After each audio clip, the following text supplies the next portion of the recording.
spokesman from the Saudi Ministry of Justice. Well, let's go to Washington. We can speak to Sanam Anderlini, the co-founder and executive director of International Civil Society Network. Also to Beirut, Professor Joseph Kashishian, senior fellow at the King Faisal Center for Research and Islamic Studies, who's a leading author on Saudi Arabia. Sanam Anderlini, how serious is this? Well, I think the first thing we have to recognize is that the idea that this is a Shia-Sunni issue, sectarian issue, really needs to be challenged. It's more about state interests. And I think that while Saudi Arabia should have known that the execution would have been a massive provocation, they should have known that. Iran should have also been more vigilant about protecting the embassy. So we have two wrongs, and neither of them make a right. And the situation is far too fragile in the region, generally speaking, to let this get out of hand. It's becoming incredibly irresponsible in terms of the overreactions that we're seeing. Professor Kashishian, I mean, do you agree with that narrative? You have these two regional powers engaged in proxy wars. This is about national self-interest. It is, and the Foreign Minister of Saudi Arabia, Adel al-Jubeir, has spoken very clearly that the Kingdom of Saudi Arabia would not tolerate that any other country, particularly Iran, would dictate its national security interests. But again, this is a long-standing difference of opinion that exists between the two countries. It goes beyond the sectarian divisions between Sunni and Shia. It is about power politics, and it is about the fact that Arab countries resent very much and object to Iran's interference in their internal affairs. And Sanam, just looking at what is happening in Iran at the moment, the thawing, if you like, with the international community, is this more about the hardliners there, with elections looming this year as well, trying to give something perhaps to those people who will be very much against that deal signed with Washington? I think what we've seen from the standpoint of the Iran deal is that the minute it was signed, hardliners everywhere, including in the United States, have tried to scupper it, scuttle it, and so forth. And so within the region, you have to ask whether they were looking for an excuse to escalate the situation. And of course, the attacks on the embassy are that excuse. I just hope that moderate and cooler heads prevail, because the Iran deal is absolutely critical for regional security. And people in the region deserve a lot better than they're getting right now. I mean, the Syrians, the Yemenis, the Libyans, it's just outrageous the way we're allowing hardline sentiment and extremist sentiments, both state and non-state, to dictate what the future of ordinary people's lives are going to be. And Professor Kashishian, does that play out also in Riyadh, where you've got King Salman now, you've got his son, who's the defense minister? Is this really their statement that they want to make an impact now on the regional stage, and say they're not going to be pushed around, as they would see it, by the Shia crescent?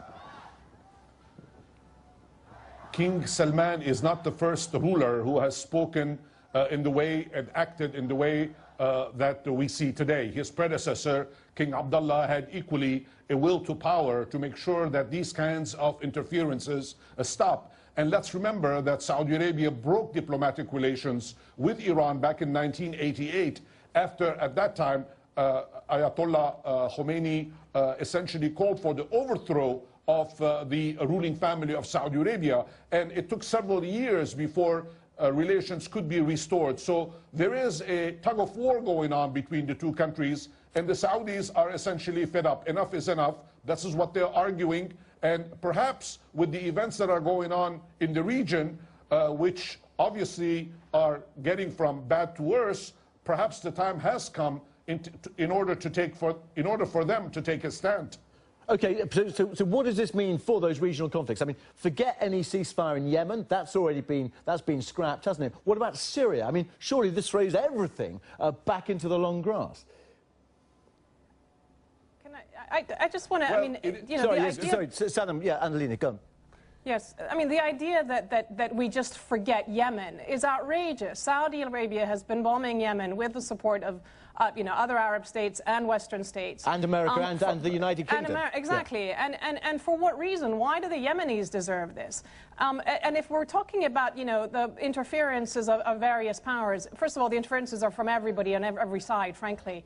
And we have to also bear in mind that one of the things that has been happening for decades now has been the spread of Wahhabism, which is a more intolerant version of Islam. It's a sect of its own. And that's also been exacerbating relations within countries across the region and across other Muslim majority countries.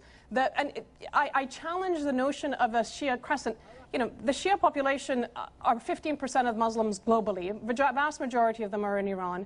The Iran-Iraq war, 60% of the Iraqi army was Shia. They didn't side with Iran, they sided with their own country. So these are state interests that are at play.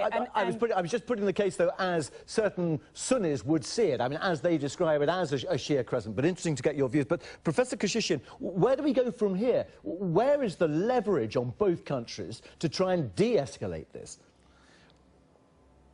Well, the de-escalation will come in time because obviously both Iran and Saudi Arabia are neighbors and they will have to coexist and work together over the long term. However, I don't think anyone is saying that Yemen will be neglected or Iraq or Syria or any other country will be neglected. And let's not forget that the Gulf Cooperation Council has gone out of its way to provide some kind of a breakthrough in the Yemen situation. And unfortunately, the Houthis turned this particular proposal down.